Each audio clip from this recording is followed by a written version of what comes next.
And I'm joined by our International Affairs Editor, Leela Jacinto. Leela, welcome to the programme. Fingers are being pointed, and there is a sense that the scale of this tragedy could have been significantly reduced.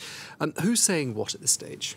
Well, given the scale of the tragedy and the divisions in Libya, a lot of people are saying a lot of things. But this afternoon, the head of the UN's weather agency, the WMO, had a press conference in Geneva where he addressed some of the issues that have been circulating on social media. Well, basically, he said that if systems were functioning normally in Libya, the worst of this tragedy could have been avoided. And in his press conference, he basically addressed two issues. One is early warning, and the second is evacuation. And he said basically there was no evacuation taking place because there was no proper early warning system. But in fact, the Libyan National Weather Agency did put out a warning 72 hours before the disaster hit and notified authorities and asked them to take preventative measures. Now, I'm speaking to a lot of Libyans who have family in Derna, and they're painting a picture of complete confusion in the 42 hours before this disaster happened. Apparently, on Saturday, the appointed mayor of Derna announced an evacuation. He announced that there would be an evacuation, but he did not provide any details. And there was talk of evacuating the coastal areas. In hindsight, the coastal areas didn't need to be evacuated because there was no storm surge. It was a sort of a reverse tsunami where all the neighborhoods along the banks of the Wadi Derna River Valley that got swept into the sea. But in any case, there was no evacuation order given. The next day, Sunday, around noon, the mayor comes on and announces an overnight curfew. And so on Monday early morning at 2:30, when the two dams collapsed, Libyans were at home because they were asked to stay home. So this has brought up a lot of questions. Now, bear in mind, Dernavis were critically aware that these two dams were in, they were not in a very stable state. So they're also talking about, could other measures have been done, such as having a controlled outflow of water of the lakes behind the dam.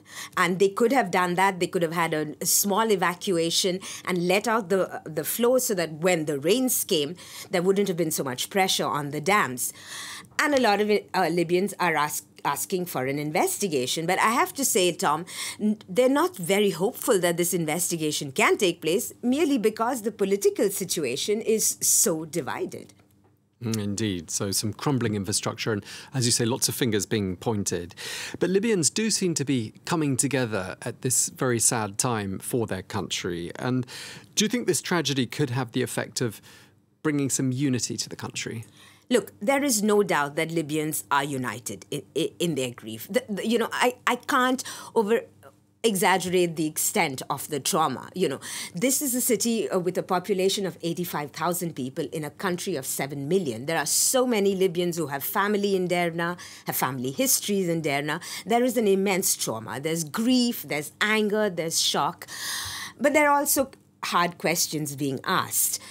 And what's interesting is that on social media, there's actually a backlash from people asking these hard questions, saying this is not the time for politics. This is the time for unity, and let's not bring politics into this. I mean, the discourse can get excessively bitter on social media, but in fact, it's never an either-or situation because, of course, Libyans have to come together. The international community has to come together to address this. But in order for the humanitarian operations to work, in order for the more long-term things like reconstruction, redevelopment to happen, you need to ask the hard questions, including accountability and transparency. And as you know, Libya is divided into, they've got rival administrations in the West, the internationally recognized government, and the East has had many administrations, but that area is basically controlled by General Khalifa Haftar's forces. And the Eastern authorities have not been very open to the international community or the press. So the Western government has asked for the UN to coordinate the humanitarian operation. But it's not at all clear. There are so many local players, whether this will actually play out and what is the accountability and transparency. So Libya has some very challenging days ahead. Ordinary Libyans are coming together, but there's really no saying that the political players will come together. That's the problem.